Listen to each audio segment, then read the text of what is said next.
fourth one? The fourth one is forgiveness. You know, we had to, we both learned how to forgive one another. There are going to be some things that we're not pleased with, or that we stumble and fall. We don't always show up in our best self for one another. So we have to offer grace and forgiveness when we don't show up how our husband or our wife expects us to show up, or needs for us to show up.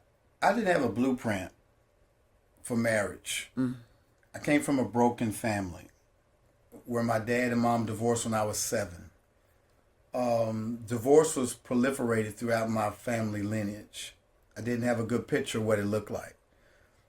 My wife came from a 2-parent household where it's a little bit more stable.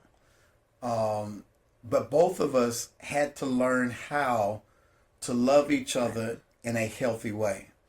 And forgiveness was a big part of that, because I made a lot of mistakes growing up in the marriage. I had to grow up in the marriage. We were, how old were we when we got married? 23 and 24. 23 and 24. The right brain does not mature until what age? 25.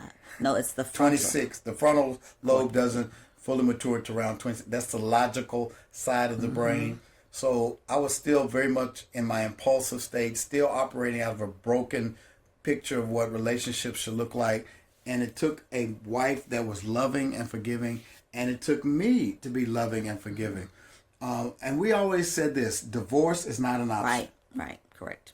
Divorce is not an option. Sure, we got angry at each other. Sure, we let each other down over and over again. But we kept improving upon our relationship by forgiving the other. And Jesus, somebody asked Jesus once, how many times should you forgive somebody when they offend you? 7 times? Nope, 7 times 7. 70 times. 70 times 7. 7. Yes.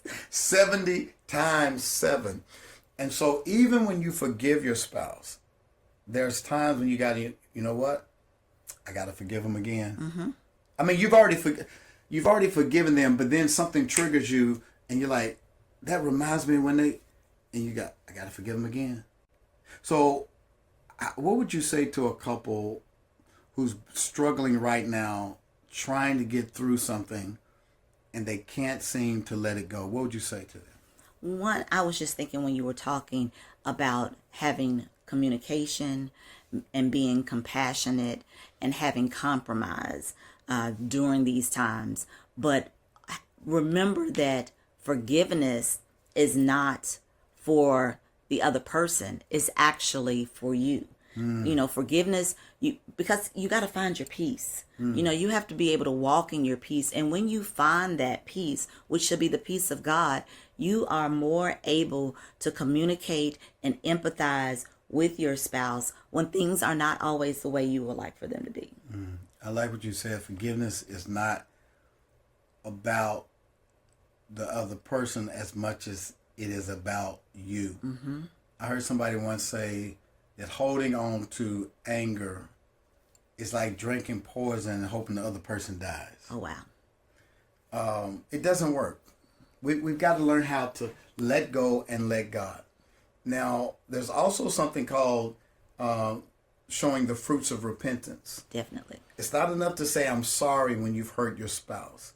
You got to show the fruits of repentance. You got to show I'm changing my behavior so that you don't have to stay in a relationship with a repeat offender. Right. You have to show the fruits of repentance.